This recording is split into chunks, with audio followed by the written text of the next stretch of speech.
Hi hello! పెళ్ళైన కొత్తలో అయితే అసలు వంట చేయడమే రాదు నాకు. కనీసం టీ పెట్టడం గూడా రాదు. నాకింకా బాగా గుర్తుంది. మా ఆయన సేమియా ఉప్మా చేయమంటే దాంట్లో ఉప్పెక్కువ వేసేసా.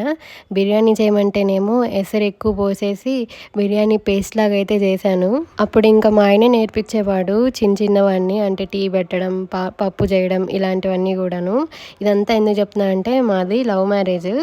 ఇప్పుడు పెళ్ళైన కొత్తలో ఒక 3 మంత్స్ దాకా అందరికీ దూరంగా ఉన్నామనమాట మేము. ఇంకా అప్పుడు జరిగిన విషయాలన్నీ గుర్తొస్తున్నాయి ఈరోజు పప్పు చేస్తుంటే. ఇదంతా గూడా ఒక 6 ఇయర్స్ బ్యాక్ అనమాట. మాకు మ్యారేజ్ అయ్యి 6 ఇయర్స్ అయిపోతుంది. ఈ గడిచిన 6 ఇయర్స్‌లో కూడా చాలా డిఫరెన్సెసే వచ్చినియి. మరీ సూపర్ డూపర్‌గా బాగా పెద్ద పెద్ద రెసిపీస్ చేయకపోయినా గానీ, ఏదో మా ఆయనకి నచ్చినట్టు చక్కగా టేస్టీగా వండి పెడుతున్నా.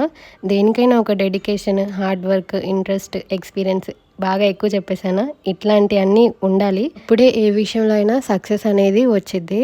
సో, ఇంతకి మీరేం వంట చేశారు? మా ఇంట్లో అయితే మెంతికూర పప్పు చేశాను, బెండకాయ ఫ్రై చేశాను. వీడియో నచ్చితే ఒక లైక్ చేయండి. కొత్తగా చూస్తుంటే సబ్స్క్రైబ్ అయితే చేసుకోండి.